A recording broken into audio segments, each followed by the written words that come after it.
I consider Melbourne to be the cultural capital of Australia, so it's very exciting to share Melbourne's tea with you. Because I'll be sipping on Naam, I would like to acknowledge the traditional custodians and pay respect to the elders past and present. My first tea stop isn't actually tea, sorry, it's cacao nibs, so I'm very excited to have tried the Cocao Nib Pour Over at Ratio. It's tea time! Ratio is a chocolate roasters on Sydney Road in Brunswick, and their chocolate is absolutely delicious, so we'll be seeing it again a little bit later. But they did have a Cocao Nib Pour Over that I've had my eye on for a while, so I ordered that and the Dark Rocky Road to try.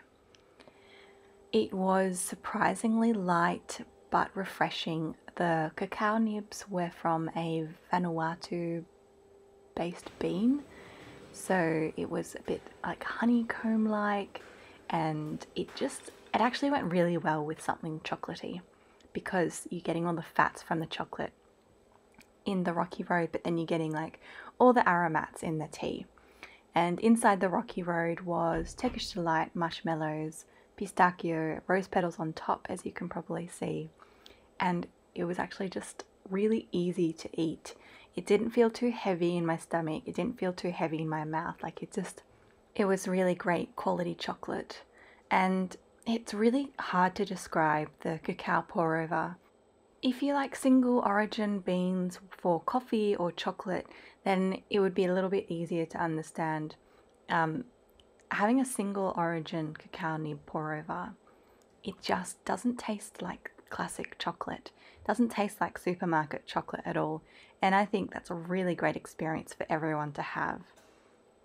The Ratio do have a chocolate tour that you can do, and you can watch them make the chocolate in-house. So there was a lot of background noise for this video because they had the husk machine going, so the cacao beans had been cracked open and the contents had been put inside a machine that was to separate the husks of the nibs from the actual dark bean nib inside. And it was really interesting because I've done this tour quite a few years ago, but like coming back here and remembering just the whole process, it just feels really special and you really feel a part of it. They also have like chocolate gelatos, which I think would be the next thing I want to try at Ratio, and their single origin hot chocolates are amazing. I've had quite a few of them and they're just delicious. Again, I know it's not tea, but Cocao Nib Pour Over feels as much of a chocolate tea as I could probably get. I couldn't do a tea in Melbourne video without going to Hopetown Tea Rooms, or Tea Rooms 1892 in Block Arcade. It's famous, it's such a beautiful setting, and just look at these cakes, they're just gorgeous, like so gorgeous. I had one cup of tea and I had the raspberry and pistachio love cake. Oh, just love their names, and look how pretty they are. It is an old establishment and I have come here to have high tea with my grandmother. I ordered the Madmoiselle Grey, which is Earl Grey with rose petals. I unfortunately did not taste the rose petals. It was a beautifully aromatic Earl Grey tea. I'm not sure if choosing the raspberry and pistachio love cake was the right choice. The pistachio was quite soft as well as the raspberry, so it was just more of a summery cake, and I think Earl Grey is a little bit too strong. I was a little bit disappointed to see that my tea was getting stronger and stronger by each pour, and that was because the tea leaves were left in the pot. I love my matcha, so I came to Lunar on Sydney Road in Brunswick to have a matcha and a sweet. They feel like a Japanese cafe in Melbourne rather than a Melbourne Japanese cafe. I ordered a matcha latte with soy milk and the Matcha Mochi, which has strawberry inside as well. Mochi is one of my favourite foods, sweet, savoury, however, with stinky Japanese beans or with walnut or anko, it doesn't matter, I just love the texture of mochi, and this one was delicious. It had sort of like a matcha cream and then the anko and then a strawberry. And the strawberry hadn't started to fizz, which meant that it was fresh. I've had quite a few matcha lattes in Melbourne, and I would say that this was the most balanced one I've had. A lot of them have been quite sweet, and that's not really my thing. And the matcha that they used was a really good one for milks, or at least soy milk. So yeah, 10 out of 10 from me. I've had my eye on Oriental Tea House for a little while now, and so I was really excited to come in and have some of their teas. I did end up coming for dinner, so I got some dumplings, sat at the bar, had a great time, spoke with the bartender. We did have a great old chat about tea, and I ordered the jasmine lychee. I don't think I tasted the lychee much, but it was a really great jasmine. Oh, spicy cucumber salad was amazing. Oh, and the food there was just so delightful. So with the teas, you get to sort of brew them yourself, adjust how strong you want them. You also had like unlimited hot water top up, so you could just keep drinking and drinking as much as you liked.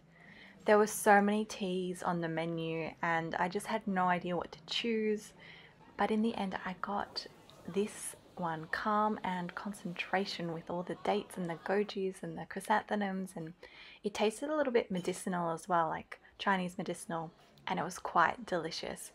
It was berry and apparently made a really great dessert tea.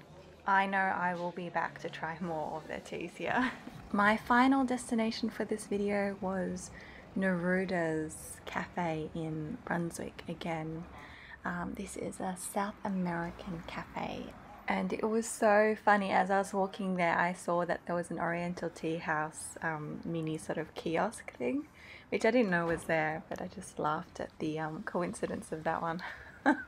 I had my first mate here when I was at the old location, so I came here to have mate again.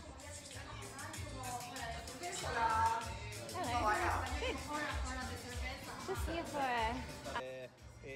I was so warmly greeted, and then Seymour told me all about the sweets that I could have.